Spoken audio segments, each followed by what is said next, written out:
साथियों, आज समाजवादी पार्टी के मजदूर सभा के राष्ट्रीय पदाधिकारी और प्रदेश के पदाधिकारियों का सम्मेलन रहा है और आज सभी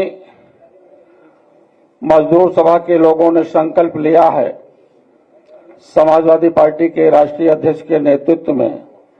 जो जुर्म और जातियां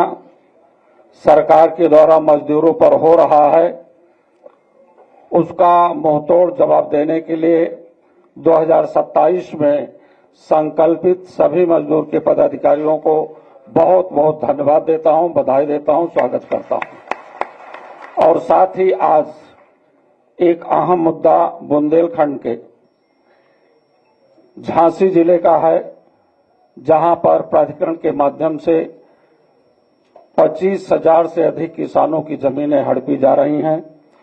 उनकी कोई कीमतें नहीं दी जा रही हैं। वह भी एक बड़ा अहम मुद्दा बुंदेलखंड का है। अब इसके बाद पूर्व सांसद श्री अरविंद सिंह जी से निवेदन करूंगा कि आप हमें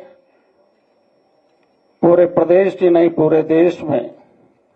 संविधान को जो खतरा है, लोकतंत्र को खतरा है, उसे सभी हमारे पदाधिकारी और कार्यकर्ता साथी संकल्पित हैं। संकल्प पत्र पढ़ने के लिए आप हमें जो पीडीए का संकल्प पत्र है, पूर्व सांसद श्री अरविंद सिंह हमें और हमारे सभी साथियों को संकल्प पत्र पढ़ाएं।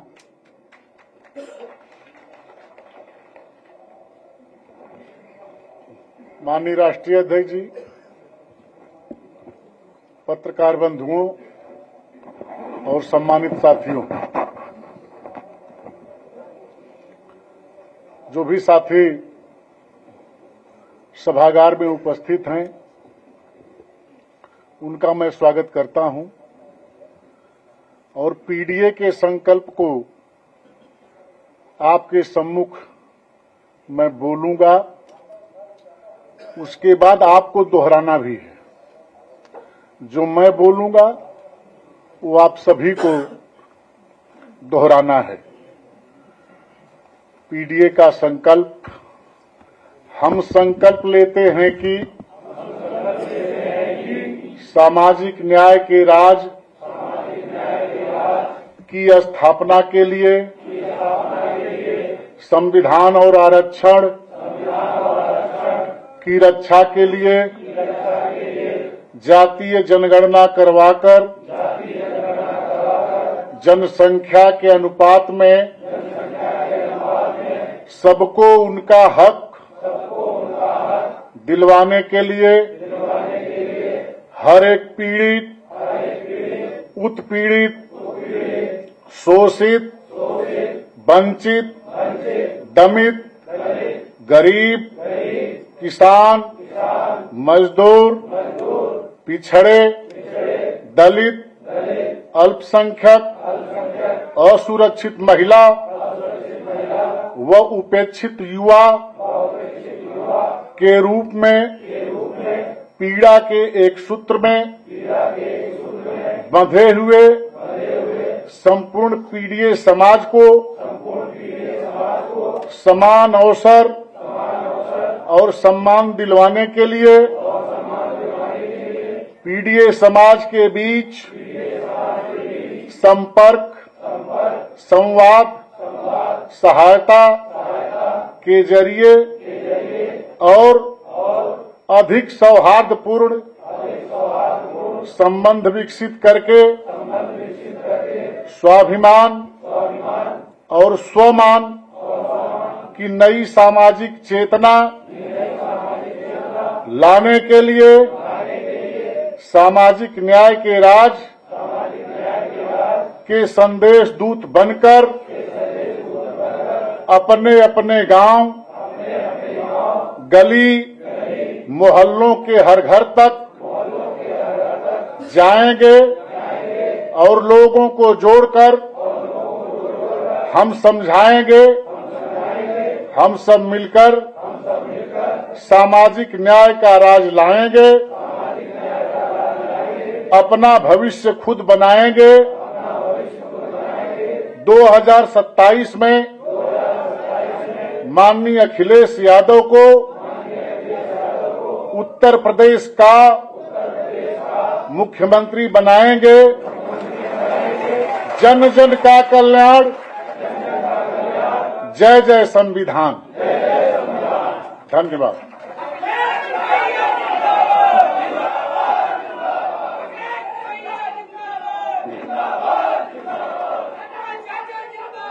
शांत रहे, अब शांत रहें। अब आपके सामने और मीडिया के सामने बुंदेलखंड की प्रमुख समस्या जो किसानों की जमीन हड़पी जा रही सरकार के द्वारा, माननीय राष्ट्रीय अध्यक्ष जी बात करेंगे। माननीय राष्ट्रीय अध्यक्ष जी।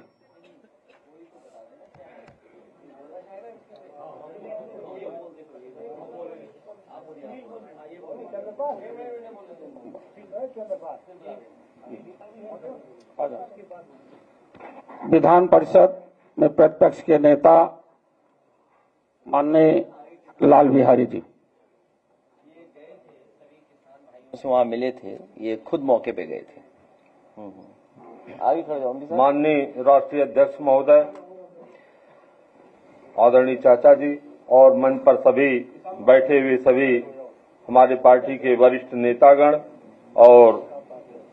बुंदेलखंड के झांसी जनपद से आए हुए किसान भाइयों तथा मजदूर सभा के सभी प्रदेश के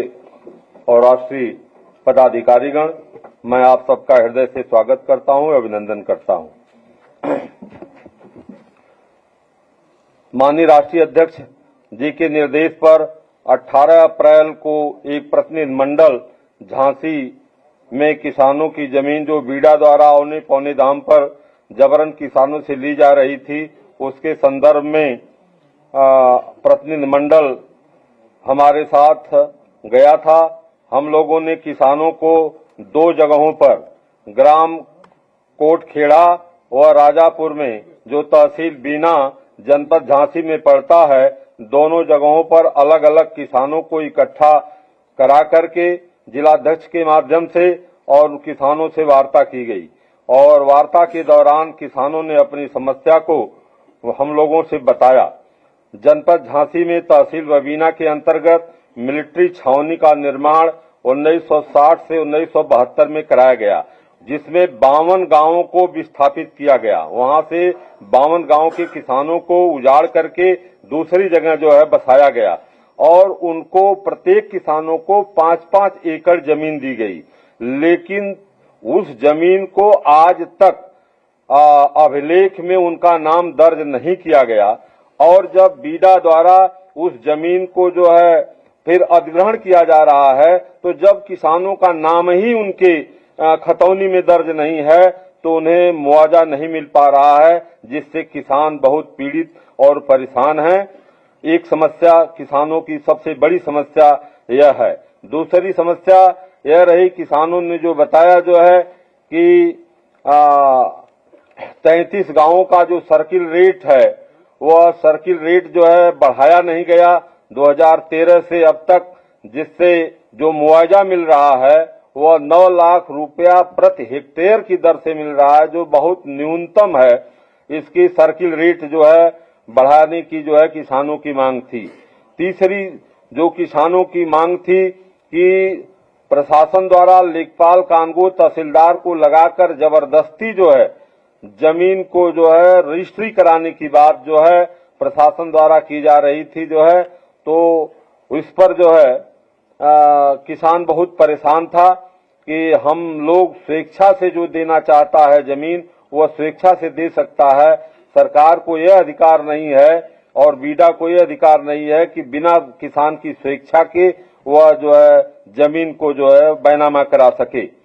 और चौथी जो समस्या बताई गई जो है किसानों द्वारा कि जो पुरानी आबादी, जब पहले किसान यहाँ पर आए तो वह छोटी छोटी आबादी में बसे, लेकिन उनको बसे हुए जो है काफी दिन हो गया, उनकी आबादी बढ़ गई है और वह परिवार अलग हो जाने से काफी आबादी का विस्तार हो गया है और जो मुआवजा दिया जा रहा है पुरानी जो आबादी दर्ज है उतना ही जो है जमीन छोड़ी जा रही है, नई जो आबादी बसी है उसको भी उजाड़ा जा रहा है। तो और जो पांचवी समस्या थी किसानों की जो है कि जो रजिस्ट्री कराई जा रही है उस रजिस्ट्री में जो इनके पेड़ हैं, कुआं हैं, मकान हैं, बांध हैं, उनका कोई मूल्यांकन जो है नहीं किया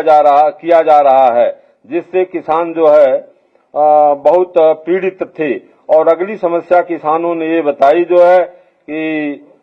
जो सड़कें बनी हुई हैं गांव में आने जाने के लिए, उन सड़कों का जो है कागजात में सड़क नहीं है, इस नाते वो सड़क का मुआवजा के किनारे का मुआवजा उनको नहीं मिल पा रहा है, जिससे जो महत्वपूर्ण जमीनें हैं, जो महंगी जमीनें हैं सड़क के किनारे हो चुकी हैं, उनको जो है जनरल रेट पर जो है मुआवजा देने की बात सरकार कर रही है। इस तरह से जो है हम लोगों ने किसानों की हर समस्याओं को सुना और उस पर की रिपोर्ट